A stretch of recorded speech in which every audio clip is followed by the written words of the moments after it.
Welcome to today's episode of the Pro Playbook by Cubic Promotions. Today we're going to have a fun little topic. The topic is on one-liners. And with me, I have a special guest, Jasmine, our financial controller inside our business. It's not often that she comes on to one of our podcasts, but today she's made an exception. Jasmine, welcome to the show. Hi, Charles. Thanks for having me. I'm very happy to do this today. You look very, very pleased. So, one-liners is a title of the segment. So share with me some of the more memorable one-liners that you've heard in your life. Obviously, we're in the industry of branding and printing logos, and in most instances, one-liners. What are some one-liners that have made an impression with you? Sure.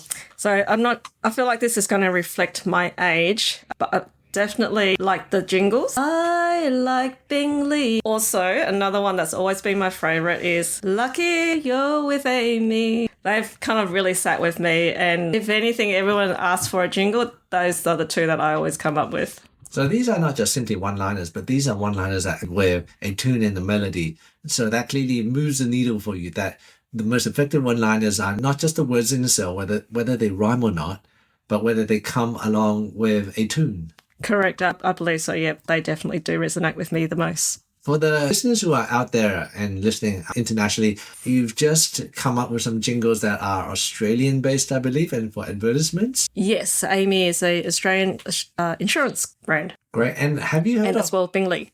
And Bingley, the electrical appliance retailer. How about any international ones that you've come across that have really kind of made an impression on you? Some memorable ones would probably be Because You're Worth It. That's the L'Oreal cosmetics, the skincare. Whenever I want to buy cosmetics and I think, yeah, I'm worth it. So yeah, of course, I should go and buy it. So these little one-liners influence your purchasing decisions when you're walking down the aisle of a supermarket or down the mall? Yep, I look at it and if I think, oh, should I or should I not? And then, it does say I'm worth it. So, yep, definitely. Would you say that it gives an unfair advantage to those businesses and organizations that could afford the big marketing teams and afford the big PR companies that could push out these messages? It makes it... They do have a clear advantage. One-liners don't necessarily need to be used to sell products or sell service. I found that some of the more powerful one-liners have been used for political reasons in some instances, and in some instances simply a one-liner that resonates to me on a personal level. Some that have come across include the very famous I Have a Dream one-liner from Martin Luther King, where the one-liner begins, I have a dream, followed by another sequence of I have a dream, and taken holistically becomes the most iconic speech possibly ever made. Another one that I really like the sound of, simply because I do a lot of exercises, float like a butterfly, sting like a bee. There's a rhyme and a rhythm to these that really resonate with myself. Let's play a small little game. Let's call this the soundbite game. So I'm going to start, Jasmine. I'm going to name off a series of one-liners, and you're going to have to share with me who is the company or who's the service or who's the business associated with this one-liner. Sure, let's go. All right, here we go. First to 10 points wins. Oh, actually, let's make it 5, just in case you're not that good at this game, but we'll figure it out. It's finger licking good. KFC. Oh, these are some easier ones. A diamond is forever. It's got to be jewelry. Oh, you don't know this? Dippies. Yes, correct. 2 out of 2. Have a break. Have a... Kit Kat. Right, my favourite. Right, this is getting far too easy. I'm going to have to step it up a bit. Snap, crackle. Pop. Who's it from? It's a cereal. Rice bubbles. Close enough, yes. The best a man can get. Gillette. Can't believe you even know it. Razor. It had a good jingle. They had a good tune to it, Charles. For the love of the game. It's got to do with sports. Yep. Nike. Oh, surprisingly, you got that correct. Now, this one would be a hard one. I'm sure some of the viewers might know. I'll be very surprised if you do know, Jasmine. The strong, silent type. There's no way you could get that unless you surprise me. Very male-oriented. I feel like this is targeting... No, I'm not sure what that one is, Charles. XXXX Gold. It's a beer brand. I'm not a beer drinker. All right, final one. This is a very hard one. I'm not a shopper. I'm a bargain hunter. Okay, shopping. Kmart or Target? Wow, it is indeed Kmart. Well done. You answered correctly for, I believe, over 80-90%. Right? Awesome. All right. Your turn, Charles. I'm So, very bad at this, by the way. drivers wanted. Uber? Volkswagen. It's not about the cars, but the lifestyle and freedom. What about this one? Obey your first. That's Sprite. Correct. Maybe she's born with it. Maybelline Cosmetics. Correct. I'm surprised you know. All right. I'm loving it. McDonald's. Correct. And lucky last one. Melts in your mouth, not in your hands.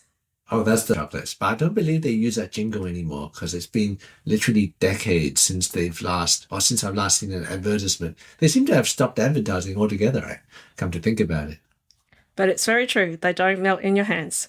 So with these taglines, Charles, what do you reckon? What have you come across any blunders Tagline blunders were through translation? Because these brands are often not just in English, they're also marketed in Chinese, Spanish. Have you come across any blunders? I'm sure there's a couple. I know ourselves in our business, we've branded things for clients that were inappropriate and that we've needed to, or the client and ourselves together, we've needed to recall. Some of the blunders might include a very inappropriate message for e-trail school leavers, for example. That might be a blunder that was quickly identified once everything was put into motion that we fixed up. I've heard that Pepsi was a blunder when it was translated into the Chinese language. Apparently, Pepsi, when translated into Chinese, come alive with the Pepsi generation. That was a particular slogan many years ago. It meant Pepsi brings your ancestors back from the grave. Clearly not a message you would want to impart to users who clearly just want to drink a soft, fizzy, sweet drink. A lot of the translations do occur when they are cross-country, across different languages. Chinese is obviously one. In Latin America, in various Spanish languages, the translation also gets translated in a very, very unusual and bad way. Another one I found, I'm just on the internet right now, Ford Pinto. And the blunder is, according to the internet, the Ford Pinto was sold in Latin American countries where Pinto means small male genitalia, if you know what I mean.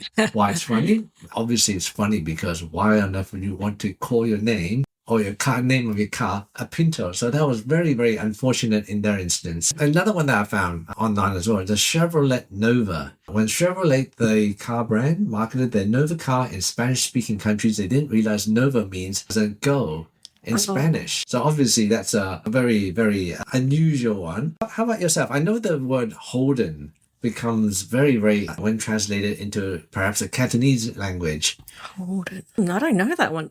So Holden, when translated, many people won't realize it sounds a bit like you're not very bright in Cantonese. And so those are examples where the translation simply won't do well. Yeah, there's also one that a direct translation didn't do too well too, which was the KFC finger licking good. So when they first opened in China in the 80s, it was actually translated as eat your fingers off. Now, I don't know about you. I don't think I want to be eating my fingers. I'd much rather eat the actual chicken itself. No, not at all. It occurred to me if there was any other business, now, sorry, for the selfless promotion, our team, Cubic Pro in Australia, is probably the best positioned team possibly in the whole country to help marketers and procurement managers with translation blunders, because I believe last I counted, we had 9 different ethnicities working in our business. And so we're literally across 9 different languages, 9 different cultures. It's actually quite incredible when it comes to the diversity of our team. So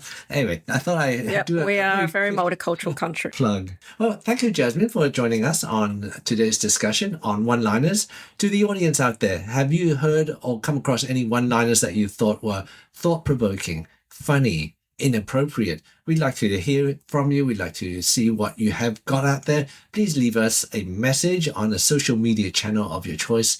And thank you so much for listening to today's episode of the Promo Playbook by Cubic Promote. Stay tuned for the next one.